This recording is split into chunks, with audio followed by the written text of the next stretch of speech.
welcome back. This is Kiki coming to you today with nothing but love, peace, and positivity and sending it your way.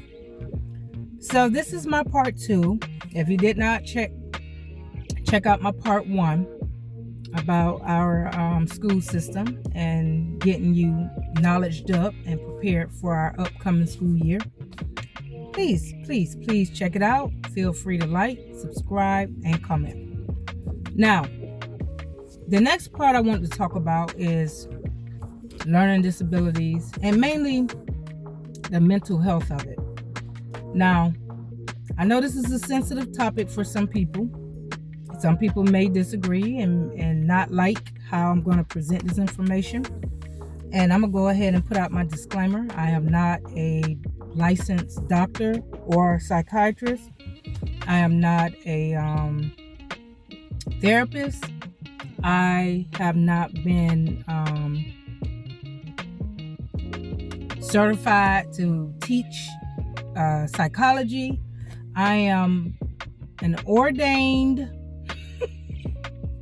spiritual speaker, truth speaker, and I've been ordained by the Most High of the universe and my divine parents.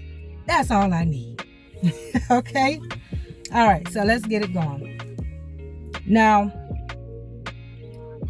I did take a psychology class back at the university in Miami. It was required. And it was more for children, but I think it still can go hand in hand with adult psychology. So with, how adults act. Because a lot of adults act out what they have learned when they were children. Sometimes they let go of some habits, and sometimes they bring those childish habits with them. Okay? I just wanted to say that I believe, here you go, brace yourself. I believe, now before I say what I believe, this information is for mature people that can be open-minded and not let their ego take over. Okay? I am not labeling anybody. This is just my observation and my opinion. But I believe we're all walking around with mental health issues. Yeah, I said it. I think we're all walking around with mental health issues. And here's why I say what I say. There's different levels of mental health. And if you look up the meaning of mental health, and I'll probably post the meaning of it somewhere over here in this screen. It basically states that it's a change in mood or behavior that kind of affects, depending on the level, your daily function in life. Okay? Okay. The thing is,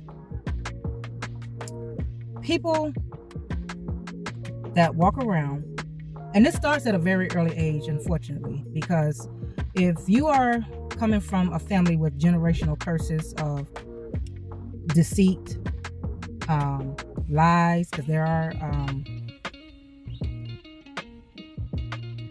there is a such thing as a habitual liar. There's people walking around with a generation of incest and theft and murder, all types of crazy stuff, right? And a lot of times people do what they do because of the way their wiring and their mindset is working. Sometimes they do what they do because it's a learned behavior, or maybe because they've seen something traumatic or experienced something dramatic or traumatic. The thing is, I believe to keep the drama down in the world,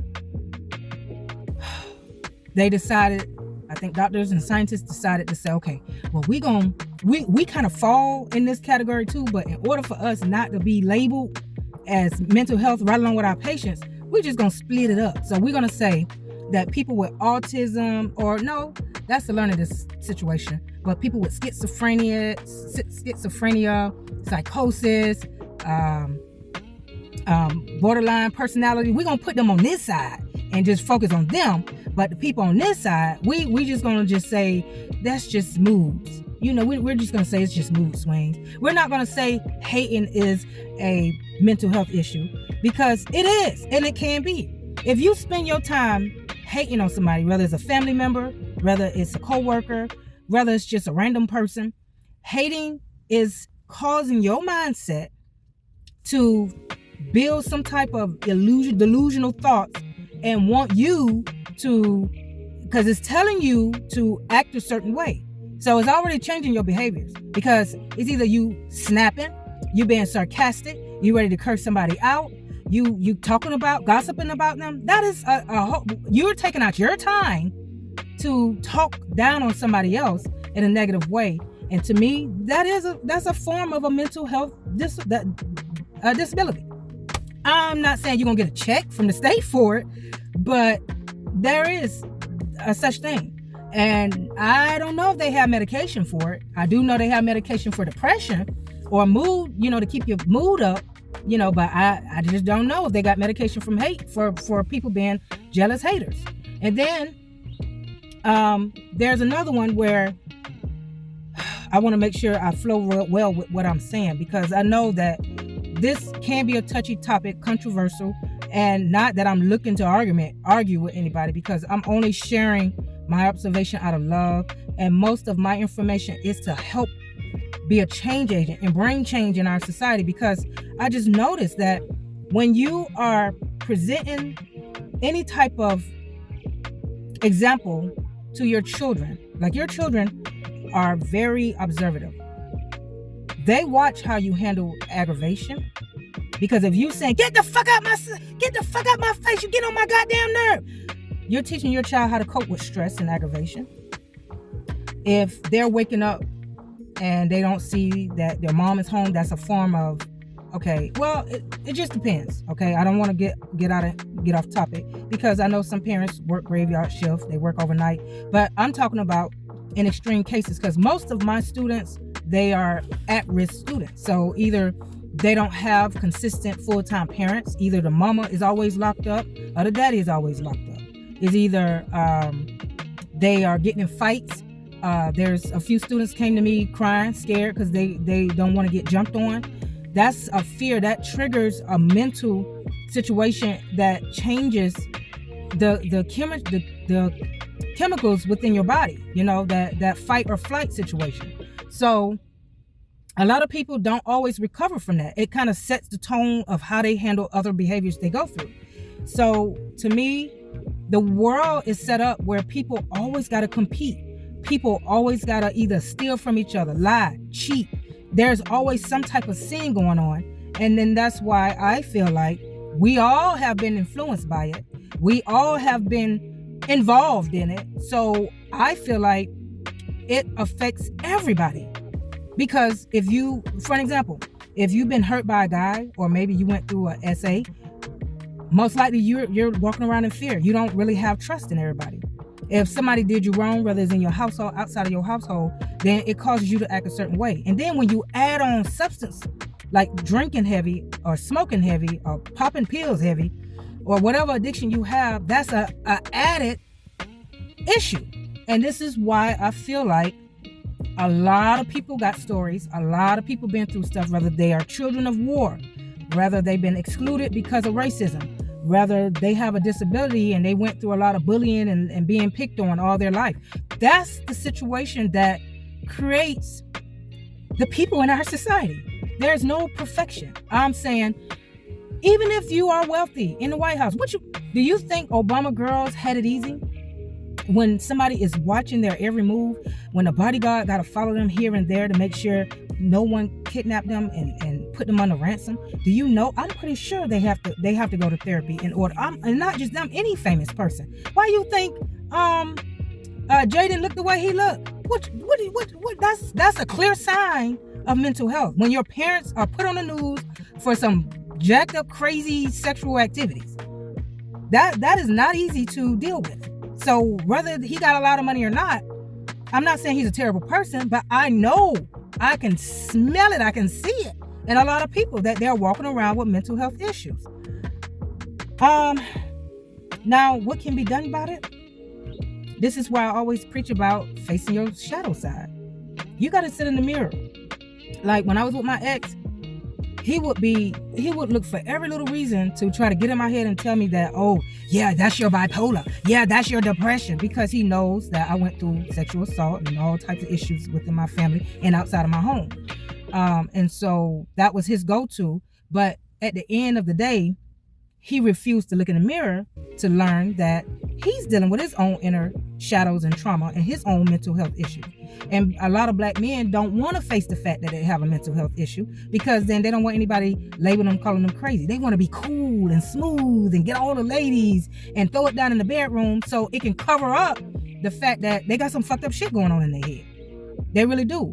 When a man can't tell you straight up that, hey, I just want to fuck and that's it, I don't want anything else but just that, that is, to me, and they gotta lie about it and cover it up, that is to me a wound or some type of trauma they experience to where they fear being honest. That is something that's changing their behavior. Remember, I said mental health is a changing behavior where they don't feel comfortable being normal and they feel like they're going to be punished, or they don't want to deal with the side effect of what may come, the fear of the unknown. They don't know if they ain't gonna be able, they're gonna lose out on this fuck.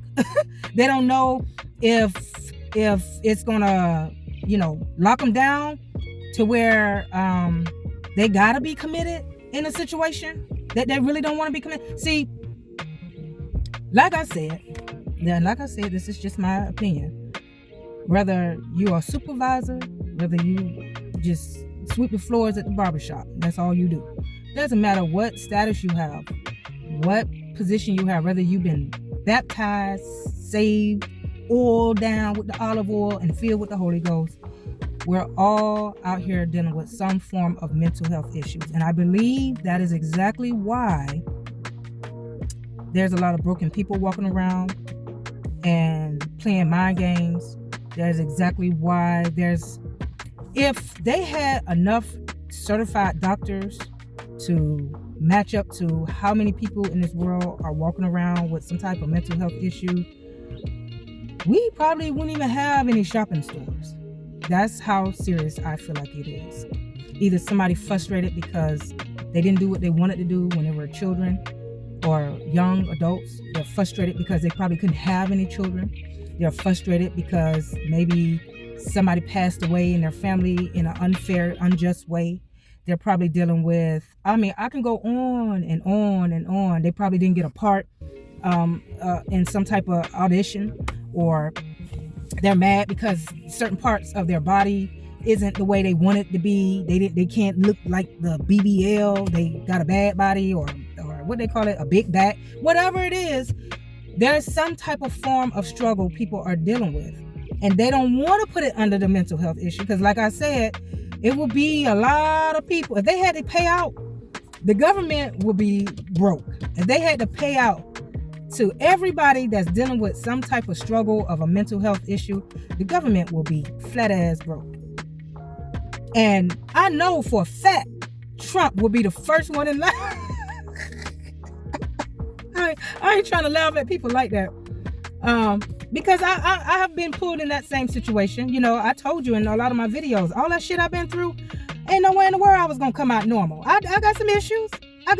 But I know how to, I'm working on balancing them out. I'm not going to say that I'm where I want to be, but I am balancing them out. But I just know for a fact Trump got to be the first person in line. Ain't nowhere in the world that man is normal and don't deserve some type of check. And I ain't talking about no check for running the business. He gotta have some loose screws from the things that he's been saying. I'm not saying Obama did everything perfectly, but there were like two different people that had a heart for people. You can just see the difference. It's almost like, I don't know, you can just see the difference. But I digress. Anyway, I got a love for people. I do know that. And that's why I do what I do. I run my mouth when I know I can just be quiet, chilling, and sipping my cold ice water and minding my own business. But I know if I got to come out in society, I'm going to speak on things that need to be changed, because I'm not looking for money. See, pastors like to sugarcoat stuff and beat around the bush with certain topics, or try to stay in one little area in the book, in the Bible, because they don't want to lose their audience when they know for a fact that they need to hear information that I'm bringing to y'all. A lot of motivational speakers have to be mindful too. It's a rule for everything. I even have to be mindful because then YouTube will start tripping with my algorithm. So I just know as much as possible as I can, I'm going to bring the truth. It may not be your truth. It may be my truth, but I ain't going to sit up here and lie on you. You know, I'm not going to sit here and act like I got it all together because I know I got to work around a lot of behind holes and it ain't fun, you know? So, you know, like I said, whether you're dealing with divorce, dealing with weight, dealing with this, dealing with that, it's a lot of mental health going on out here, y'all. We definitely need to acknowledge it. We need to put some in place to get it under control. Because I know for a fact, the way this sun was beaming today, I can tell at least 20 people wanted to fight somebody. Because the way they was looking out there in that sun, like they wanted to kick some ass. Why do we have to suffer through this? And I ain't just talking about the Europeans, because some of the black people was frustrated too, even though, you know, their body was more made for it. But like I said, y'all, just think about what I'm saying. Research the information I shared with you. I think I shared so much, I done forgot what I was supposed to post. Oh yeah, the definition of mental health. But I'm going to go ahead and conclude it here. Just know that I do love you. I want the best for you. I am not a hater. I don't mind clapping for people who hate on me. I don't kiss ass. I don't play games. I'm just as real as it's going to get. Peace out.